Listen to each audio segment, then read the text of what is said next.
Lieutenant Commander Chip Lutz, United States Navy, retired. Thank you, Kenzo. Thank you.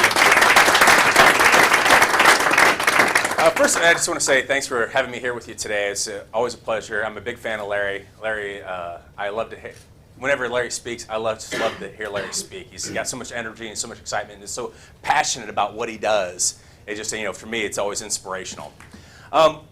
Normally, I've got, when I go speak, it's a little bit different atmosphere for me. It's, usually I'm on a platform, I'm kind of talking at people. So I'm hoping for a little more dialogue today. I don't have a big PowerPoint.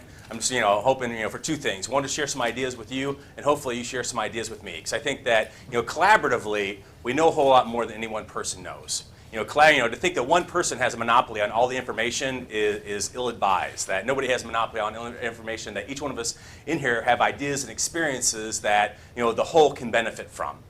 Now, I'm going to share a little bit with you about that day on 9/11, but first I want to share what I think are some basic maxims on how I lead. Anybody know what a maxim is? Okay, yeah. A maxim is like a fundamental belief. It's a core on how you do things. So for me, when I think about these different maxims, I have some things that I look at pillars of how I lead. First thing, basically three things. One, leaders need to know, who they are. Second is leaders need to know who their people are. And third one is that leaders need to know their organization, or how those first two things, fit into that last one. How knowing yourself and knowing your people fit into, getting mission done, getting, your organization where it needs to go. Now, on knowing myself, I think every leader needs to do kind of a self-assessment, have a center, understand where they come from. For me, where I come from, I grew up the youngest of 6 kids, but I grew up a short, fat kid. My freshman year, 1982, my freshman year was absolute hell for me. I was short, I was fat, I dressed like a golfer, and I hated gym class. Absolutely hated gym class. It was probably the absolute worst thing for me. So, gym class, and luck would have it, I was in gym class with a bunch of jocks. So here it was, it was, basketball season, we're playing basketball, all these tall guys are running back and forth. Tall, skinny guys running this way, tall, skinny guys, and I'm just running as fast as I can with my chubby little legs, trying to keep up, and then finally, as luck would have it, something strange happened. Somebody slipped and the ball rolled to me. So immediately I said, oh, hey, hold on for a minute. My contact just fell out. Everybody backed up. And then he says, he doesn't wear contacts. And I said, you're right. And I shot. Now, because I'm uncoordinated, and I'm not an athlete, I still missed the shot. However, I did take the shot. Now, growing up a fat kid, a short, fat kid, I learned 3 things that have helped me in my leadership journey. One, I understand industry. Not industry as far as industrial, but industry as far as hard work. Because, let's face it is a pretty person's world. And when you're out there and you don't fit the norm, sometimes you got to work a little bit harder. So for me, on that basketball court, even though I wasn't coordinated, I was going as fast as I could. So I learned that in all my endeavors, I am either all the way in or all the way out. If I'm all the way in, I'm working as hard as I can to make things the way they should be, giving my all. The second thing I learned was loyalty. Is that my brother Matt will tell you that somebody pats me on the head once, I am their friend for life. That freshman year, after basketball season, there was a kid in my class named Tom Lamar. Tom was from the other side of the tracks, and I would like to think that he stuck out for me in gym class when people were picking on me because he liked me, but I think it was mainly because he just hated the jocks. He absolutely hated them. So when people would, be, picking on me, Tom would stand up for me. I tell you what, Tom could have done anything. It didn't make any difference. If he needed some lunch money, I would leave him a little lunch money. I would do anything I could because, he was there for me. He stuck up for me. That's helped me my entire, journey in leadership. Is that if I'm taking care of my people, they're going to take care of me. That if I'm loyal to my people, I know they're going to be loyal back to me. The third thing that I learned was a tad bit of humility. And that any fat kid will tell you that if you've been on the skins team, there's a little bit of humility that comes with that. Just a tad bit. But what that helped me do is not take myself so seriously my entire life. Was, that it's okay to laugh at my own mistakes. It's okay to, do that. And leaders that can laugh at their own mistakes help create this atmosphere of risk without fear of reprise. That as a leader, if you can laugh at your own mistakes, you in essence give people permission to do the same thing. And that, they're not going to be afraid to step outside their comfort zone and try something a little bit new. They're not because, oh, well, what's going to happen if I make a mistake? Well, let's face it, in today's world, we are almost paralyzed with fear on making a mistake. I mean, this last 6, 7 years of uncertainty in the economy has made everybody a little bit scared on like, well, I can't do that because something happens, I'm going to lose my job. No, we need to create that atmosphere. The second maxim that I live my life by is, or lead by, is knowing my people. Now, how do you get to know your people? Spend time with them. Spend time with them, absolutely. I mean, in this world, some of the best leaders I've ever known that I grew up with were people that took the time to get outside their comfort zone and share themselves with me. That's what I call the leadership tithe. Is that we're out there sharing that 10% of ourselves with people that really matters. Not that we're giving 110%, but I'm telling you, we're sharing that 10% that is the legacy. And let's face it, policies, plans, procedures, they fade away. They go away. The only thing that really remains, the only legacy that really remains, is the one that we make in other people, that investment that we make in other people. And that comes from getting out and about, talking to our people, getting outside of our office, getting outside of our cubicle, and actually sharing those things that need to be shared. And the third thing that we need to do is know our organization, or know how those two things kind of fit into the third. That's what I call fit. Is that, how many of you had a job where it just didn't feel right? Yeah. All right, of that, you didn't have a job, didn't really feel right. How many of you, were super productive in that job? Yeah, nobody. That's it. If we know ourselves, we know where we stand, we know our people, we can fit those into the organization. We're going to have people that are more creative. We're going to have people more productive. We're going to have people that are going to be happy to be, where they are and what they're doing. And we'll find that, we might not have the money to pay them the salary that other people would have, but they're going to remain loyal to us because we took the time to fit them where they needed to fit within the organization. So that's kind of like my story on maxims. Now, going back to my intro and that day in Washington, D.C.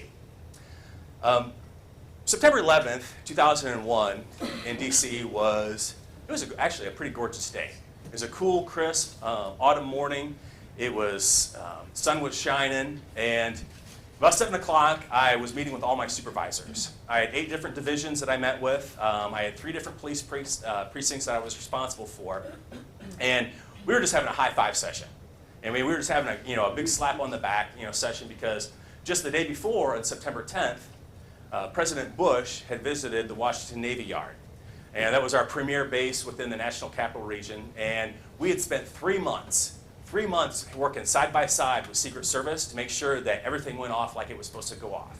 And it went off like clockwork. It was just like, how many of you had that kind of session with your teams where it's just like everything went exactly like it was supposed to do, and you're high-fiving?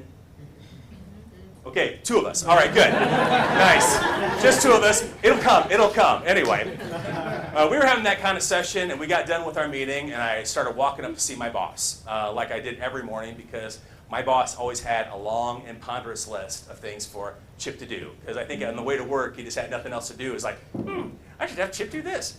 I should have Chip do that. So, I went up there with my pad because I always would write everything down, and I decided that I was going to stop by our administration office to see some friends. So I stopped by, and I'm visiting with some friends, and over my radio, I got a call that I needed to get to the Emergency Operations Center right away. So I rushed to the Emergency Operations Center, which is kind of like the brain of fire, police, emergency response for us. And there we had big screen TVs. On the big screen TV was the thing everybody else was watching too, was the first plane hitting the World Trade Center. And this guy that I worked with said, man, that is a really strange accident. And I said, whoa. I said, I don't even fly planes, and it's so clear I could miss something like that. I said, this isn't an accident. This is some kind of, this is something more. And as we stood there and we watched, that's when the second plane hit. Now, anytime something happens within the continental United States, as far as security goes, all the bases, all the military will raise their security posture a little bit. So my boss, Russ, was sitting right there. I'm like, what do you want us to do? He goes, well, we should probably set, Bravo. It goes Alpha, Bravo, Charlie, Delta. Delta is the highest security we can set. So he's like, well, it's not right here. Let's just set Bravo. So I radioed down to my supervisors, and I said, hey, don't leave. We need to figure out what we're going to do. So I went down there. We sat down. We kind of mapped out our strategy. It didn't take us very long. And I started walking back up to tell my boss, hey, this is what we're doing. And that's when the third plane hit the World Trade Center. I mean, at the Pentagon. And for those of you who don't know Washington, D.C. all that well, from where we were to where the Pentagon was about 3 miles, maybe 4 max. So you can imagine it was pretty scary. It was pretty scary. I mean, we could see the smoke billowing up. And immediately, I told my supervisor, like, we need to set Delta. We need to set Delta right now. So we immediately went through exactly what we're going to do, and within 30 minutes, we were able to set Delta, for all of our installations within the National Capital Region. Now you might be thinking to yourself, well, that's what you're supposed to do, isn't it? I mean, that's what you're supposed to do? Well, yes, it was. However, if I take you back a year to August of 2000,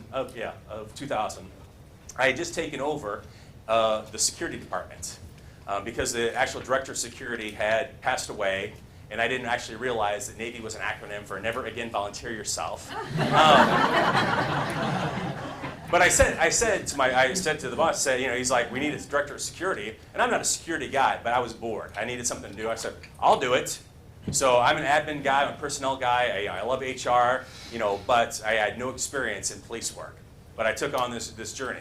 Now, a year before, I took over, and a month after that, USS Cole got hit off the coast of Yemen. And since it was a Navy incident, we decided that we were going to increase our security posture just one step. And what we found that we were unable to do that. That this security department that I was in charge of was in complete disarray. I was 40 police officers undermanned. Most of my police officers were working 80 hours a week with a 9mm strapped to their hip. They had no quality of workplace. They had no quality of life. Their morale was super low. And in the course of that year, we went from rags to riches. We went from being a completely dysfunctional team where we couldn't increase our security posture one step to be able to set it, the highest security posture for all our installations within 30 minutes. Now, how did we do that? And those, how we did it was, getting a little more unconventional on how we did things. Looking at things a little bit different. And those are the things I really want to share with you today, is how you can get a little more unconventional in your leadership. I mean, when we're talking about leadership, we're not talking about things. I mean, we manage things, but we lead people. And that's what it's about. How many of you lead teams right now? All right, good. How many of you have led teams? All right. How many of you are a parent? All right, I'm going to tell you that, the similarities between leading people and running a household are too numerable to count. That, children and employees are very similar. Anyway. And before I get into unconventional, let's look at conventionality. I mean, when I say the word conventional, what comes up to mind? What do you think of? Structure. What else? You said routine. Routine, right, good. What else comes to mind when I say conventional? Hierarchy. Hierarchy, good. What else? Inside the box thinking. Inside the box, absolutely. All those different things. Within our security department, we were completely conventional.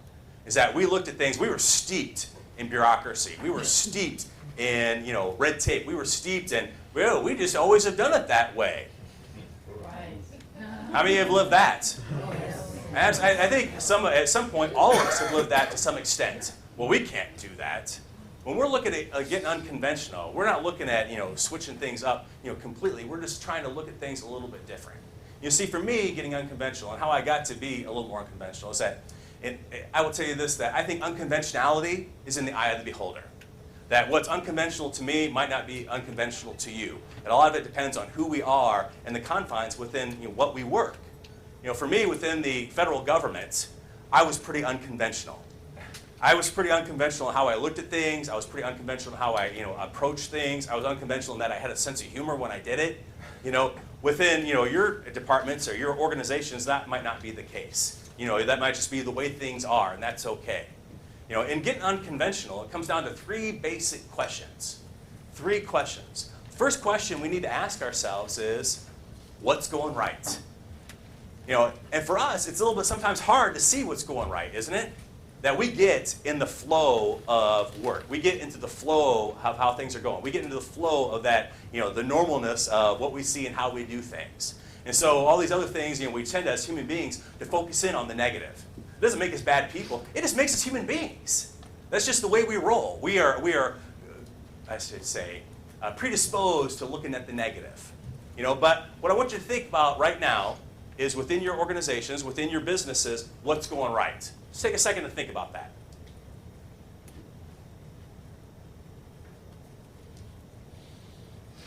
All right, now give me a couple things that are going right for you right now. We're growing. You're growing. Bonus. Give me some, John. High five. Yeah, baby. Yeah. What else is going right? Making money. Making money. There you go. There we go. Side one. There you go, Joe. Sorry, I almost slapped you in the head, other Joe. 2 Joes at one table. That is crazy. What else is going right? The team keeps growing. Teams keep. Yeah. Beautiful. Nice. All right. Good. What else is going right? This room. This room. All right. What else is going right? Strong relationships. Strong relationships. You heard Susan talking about, relationships are the building blocks of our team growth and, getting our organization to go a little bit further. What else is going right? Clients are doing better. I'm sorry? The clients are doing better. Your clients are happy. You're going to be happy. Why? Because your pocket's got more green in them, right? High five. Nice. All right. Yeah. It's hard sometimes for us to look at what's going right because we've got all this other stuff going on. And I'm a proponent of if something's going right, let it keep going right. I have too many things to do to worry about, working on the things that are already going right. The second question we need to ask ourselves and getting unconventional is, what's not going so right? Now think about that. Within our security department, we had a lot of things that were going right. As far as, we had great people, we had dedicated people, we had a great knowledge base, a great experience base within our group. The things that weren't going right is, like I said, we were completely undermanned.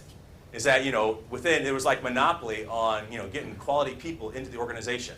And that if we tried to find some way, identified somebody, it took us 6 months, 6 months to get them on board. That's how steeped we were in bureaucracy. We had to go through this interview, we had to go through that interview, we had to go through HR, we had to go through the FOP, Fraternal Order of Police, we had to go through all these different things, and then finally at the end, if they were qualified, we could start them in our training pipeline. So we had all these things that were not going as right as they could be. So I want you to think for just a minute, what could be going a little bit better? We'll try to spin that a little more positive and saying what's not going right. What could be going just a little bit better?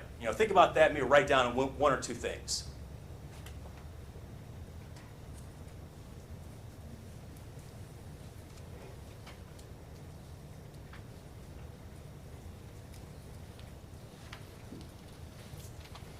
Now, I don't want to put anybody on the spot because sometimes, airing your laundry is airing your laundry.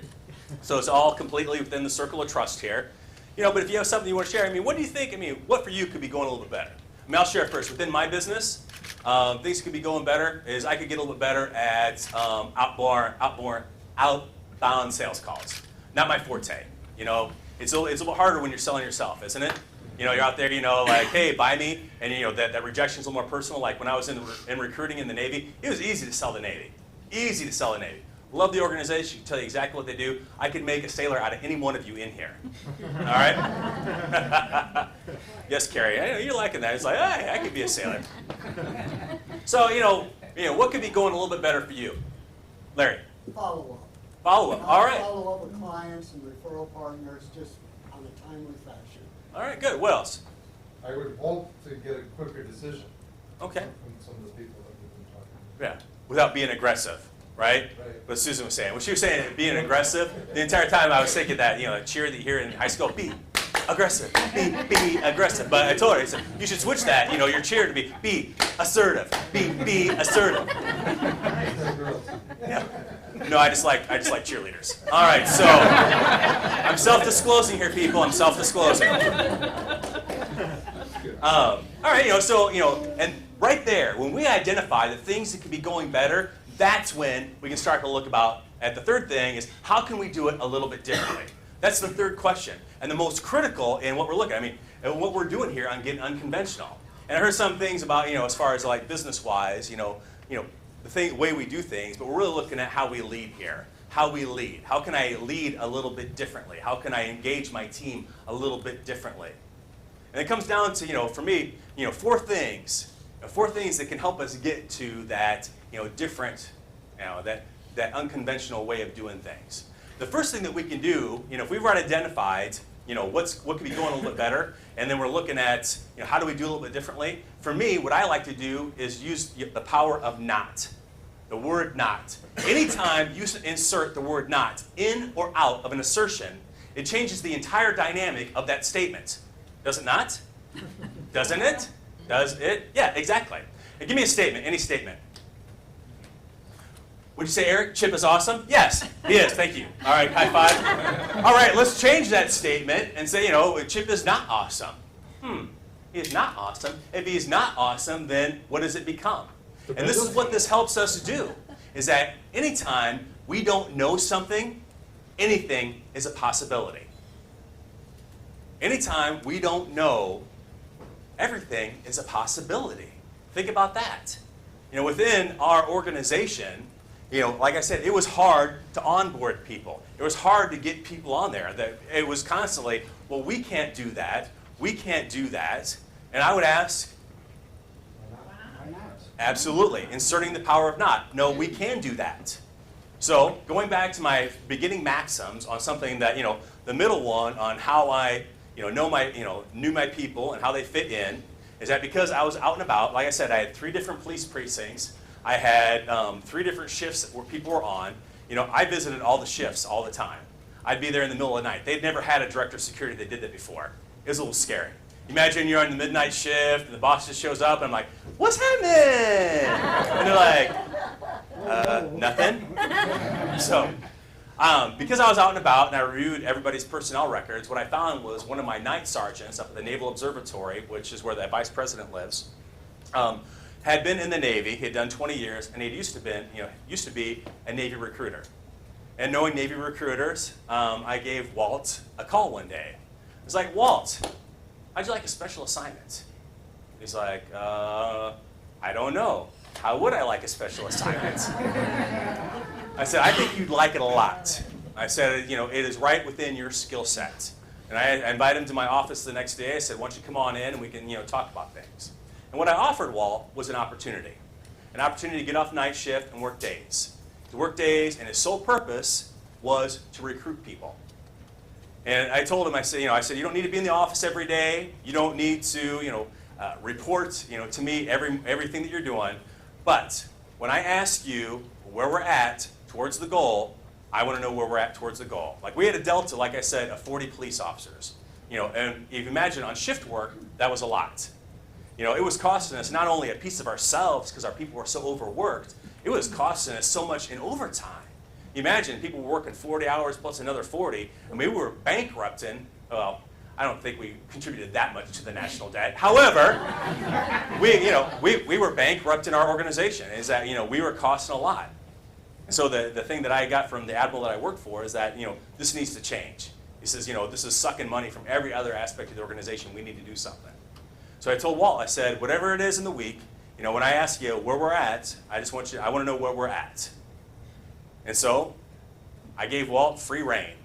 And I don't know what Walt did or what he promised people or how he did it, but 2 weeks before 9/11, 2001, we had graduated our last class because of Walt's efforts. Now, if I had known Walt, if I had not inserted that not, we would have still been in the same process that we had been in on trying to get people.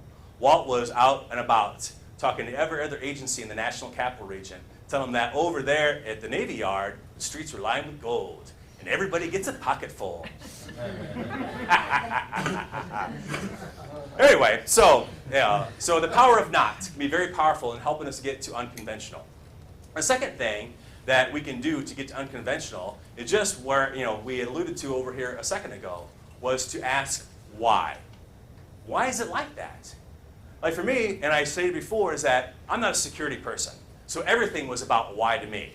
Nothing made sense to me. Because within the confines of the government, there were some things just were plain stupid. They were like, hey, we should do this. And I'm like, that does not compute. That does not compute. Why do we do it like that? And the answer I would get was, absolutely. So one of the things we looked at from a leadership aspect is, and I said before, our morale, our quality of life was bad.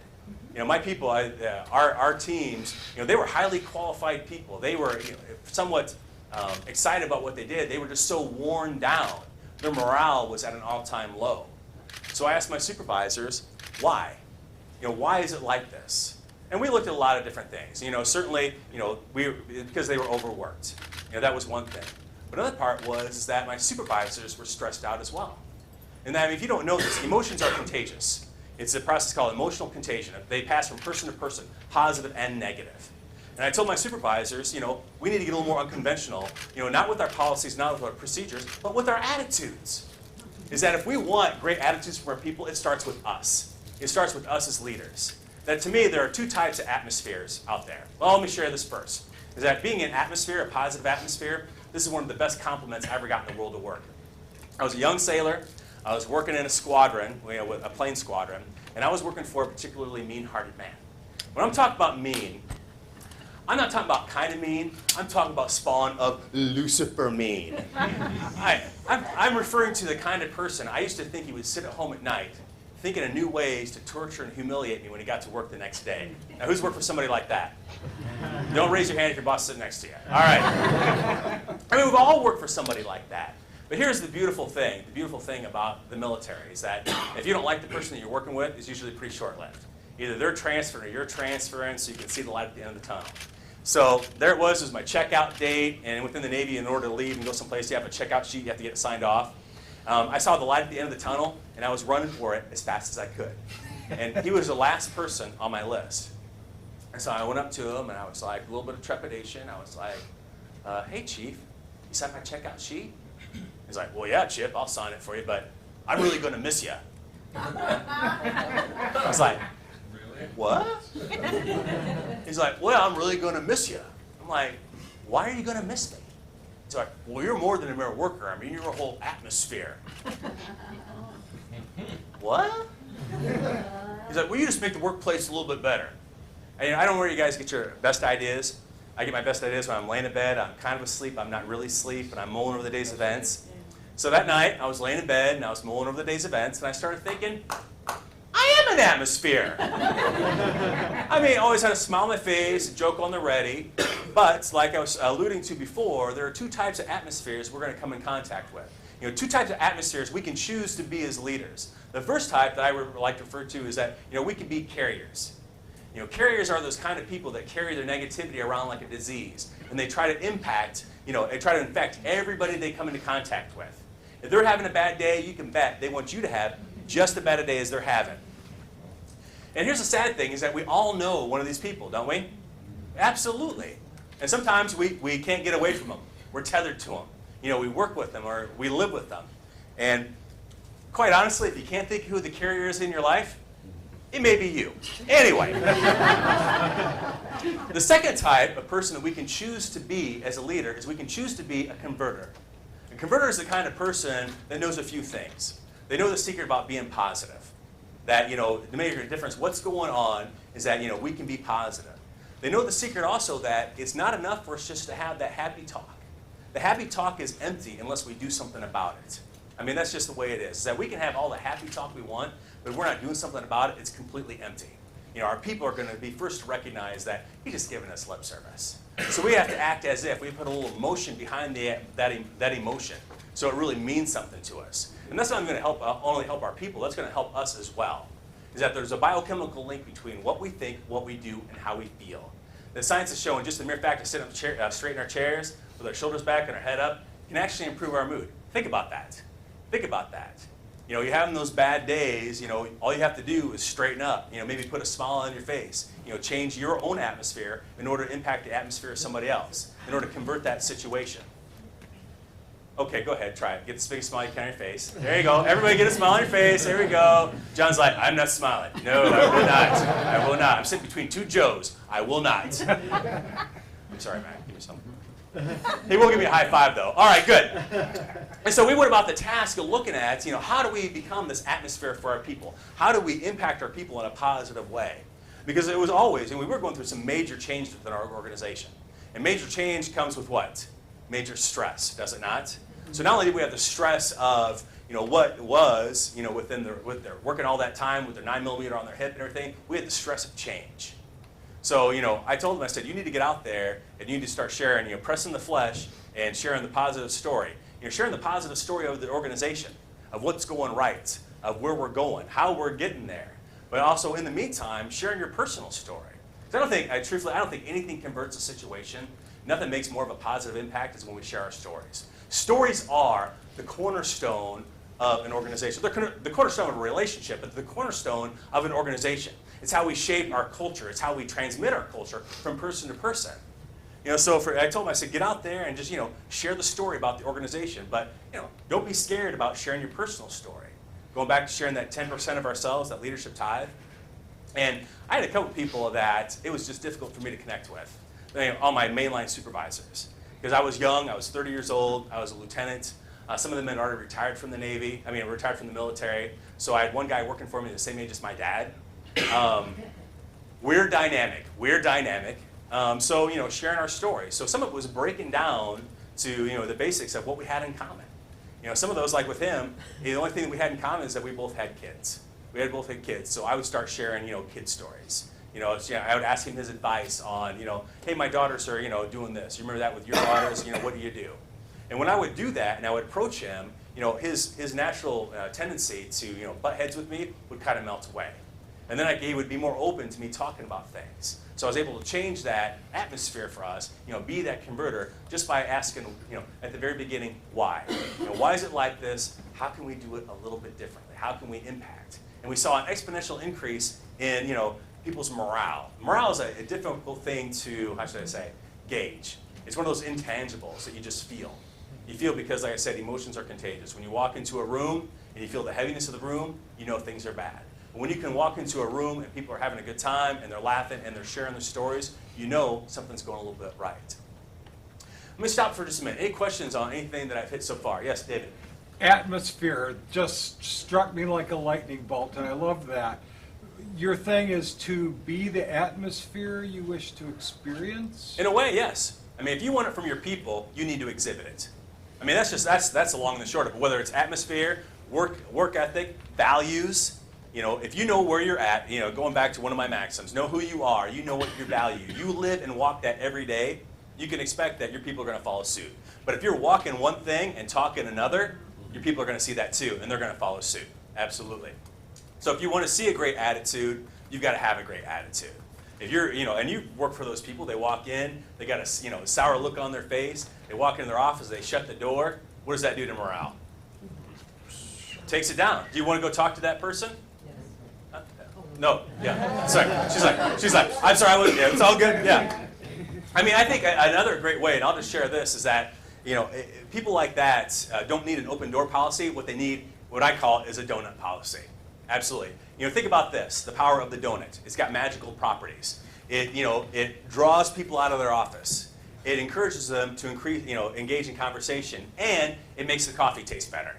All right, so for us as leaders, instead of an open door, people will always say, oh, I've got an open door policy, but nobody ever comes to talk to me. Well, that's because you're completely unapproachable. You come in every day, you shut your door, you don't talk to anybody, so why should you expect anybody's going to talk to you? Get a dozen. Get a dozen every Thursday. Bring them in, throw them in the break room, and hang out. And watch what happens. Like I said, people will come out of their offices. They'll engage in conversation. You'll find out what's going on. You'll get to know your people a little bit more. No open door policy, donut policy. Good question. What else? Any others? All right, the third way that I try to get unconventional is, for me, I try to get some help. Not professional help. I try to get the help of the people around me. Like I said, one thing that was going right that I identified was that I had a great experience base. I had people that knew a lot about what was going on. I just needed to tap into that. I needed to tap into that and get that experience, because when I would sit back and look at my job in its totality, I knew, here I am, growing up the way I grew up. Out of 600 kids in my high school class, I got voted class clown. So that's how I ended up joining the Navy, because my old man said, let's see, 600 kids, class clown. I don't see myself paying for your college. He's like, you can either rot in the gutter or join the military. And I said, hey, you know what? That military thing sounds pretty good. So, sorry, I digressed a little bit there. That was therapy from professional help. Anyway, so I started having focus groups with all my people to find out, what do we need to do? What do we need to do to make things better around here? And that's how we came up with our overall vision of where we wanted to be as an organization. I mean, actually, what took us to that point where we were able to lock down all of our installations in just 30 minutes because we had a very clear strategy, a very clear vision of who we are and what we wanted to do. And the nice thing about a clear vision is that it helps with every decision that you're going to make. If you know exactly where you're going to be, then it comes up to this question here: does it support the strategy? Does it support the mission? If it doesn't support the mission, I'm not going to do it. If it does, I'm going to. Absolutely. Within that, we started looking at how could we make things a little bit better. From the group of my people, the help that I elicited. And one thing we came up with is that if we really want to be the most professional force, we really want to increase morale, then we need to do some just cosmetic things. We need to, people want new uniforms. The ones that they have are these old, crappy uniforms. They want these uniforms that kind of look like SWAT members because they will just feel a little more, more cool. So we budgeted it. And what we found was that, when people felt better about how they looked, they did better in what they did. And think about it, this goes straight back to the 20s when they did the Hawthorne studies. Remember that? Hawthorne effect, they increased lighting in an industry, in a workplace, and that, they found that just by increasing the lighting, people were actually a little more productive, got more things done. It was basically the same thing. It was this Hawthorne effect, that people felt better about how they looked, so they did better in what they did. Think about the days when, you're coming here, Tom, that's a nice looking suit, nice tie, you feeling pretty good today? Get some, baby. All right, there we go. See, absolutely. Tom's like, he gets up this morning, he's looking at himself in the mirror, he's like, I am the man. It was probably hard for you to get away from that mirror without leaving lip prints on it, wasn't it? That's the way it is for me every day. So, I looked for help wherever I could get it. I looked for help from our stakeholders, our customers. I looked for help from our executive leadership team, but mainly I looked for help from our team members because nobody knew what needed to be done more than the people that did it. Now the fourth thing, and I think the one that we tend to overlook somewhat on getting unconventional, doesn't have to do with really getting different or doing things different. It's just about enjoying the process. Because like I said, change is hard. Change is difficult. We as human beings love the status quo. We as human beings love the homeostasis that comes with life. And when those winds of change come, we can get kind of stressed out about it, can't we? I mean, you get somewhat stressed out when people telling you what you should do. Yeah, I know it does. Like for me, on change, I think that every idea that I have is like manna from heaven. I do. I think it's the best idea ever. Your ideas, I don't think they're as great. And that doesn't make me bad. Like I said earlier, is that it makes me a human being. Is that we're all pretty much like that. And for me, especially when I'm really busy, I can get so focused on what I'm trying to do that I forget just to enjoy how I'm doing it and where I'm at. How many of you have been there? You're just like so stressed out, you don't even enjoy what you do. All right, 3 of us, nice. Truthfully, I think, honestly, we all get like that. And this has been something my entire life I've had to deal with. Going all the way back, I think when my eldest daughter was born, I had 4 children. 4, I was there for all the births, but the first one, I'll take you back, it was August 7th, 1992. It had been an incredibly hot summer. It seemed even longer and hotter because it seemed like my wife had been pregnant for like 10 months. And August 7th was just that kind of day where I was like really busy all day at work and I was just working all day. People were coming in for things. I didn't get a chance to walk outside or get anything for lunch. So 5 o'clock came. I was finally done with my work and I was like, all right, I just need to get a little workout in. So I got a little workout in. I finally got home about 7 o'clock. I walked in the door, gave my wife a little peck on the cheek. And then I started, open up the refrigerator, start rummaging for something to eat. And I'm taking a look on here. Nothing's looking good, even though I'm famished. I was looking like leftover this, leftover that. And then I heard it. It was like, Chip, get in here, get in here. And I thought, could this be it? After 11 months of pregnancy, could this finally be it? So, I run into the bathroom, and there my wife was, like this. She's looking down, she's looking up. She's like, I think my water just broke. I was like, now, are you sure you just didn't pee and didn't realize it? And she's like, how could I pee and not realize it? And I was like, well, sometimes things just happen. Sometimes I'll go to step and I'll misstep, or I'll go to talk and I'll accidentally burp. Sometimes things just happen. She's like, this is not one of those times. So, I grew up on TV. How many of you grew up on TV here? I grew up, youngest 6 kids, TV was my babysitter. So TV is how I make sense of my life. So I automatically slip into TV mode. I start thinking, all right, TV dads. I've seen a lot of this on TV. What would a TV dad do in this kind of circumstance? I started rummaging through my brain. I started thinking, all right, TV dads, they would get the stuff, right? Get the stuff. I got to get the stuff. So I'm looking over here. I'm looking over here. She's like, what are you doing? I said, I'm looking for the stuff. She's like, this is the stuff. So I automatically go back to thinking, all right, well, we've got to drive there. So, at that time we had 2 cars.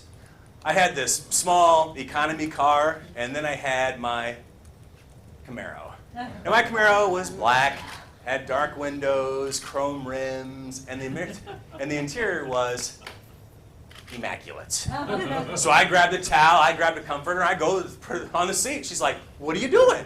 I said, I don't want all that baby juice on my seat. Now, little did I know that it wasn't the baby juice that was going to ruin my upholstery. It was the Cheerios, the formula, and the baby goo, right? So we get to the hospital.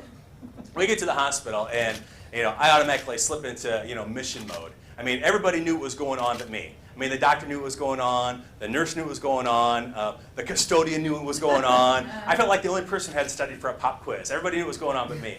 So, a flurry of activity had swept, my wife from my side, and she's hooked up to all these machines that are beeping and stuff, and I was just like, I'm just like rummaging around. The nurse is like, what's going on? I said, I need something to do. She's like, Mr. Lutz, just relax. Enjoy this. I said, no, you don't understand. I need something to do. So, I'm looking around, trying to, look busy, and she's like, look, just relax, enjoy this. I said, no, I need something to do. She's like, all right. If you really need something to do, then you can help her breathe. Breathe? I'm a natural at breathing. Literally, I've been breathing my entire life. So I was like, I can do this. So I go to my wife, I look at her just like this, and I was like, all right, breathe. And she looked at me just like that, absolutely. Like, you must be out of your mind.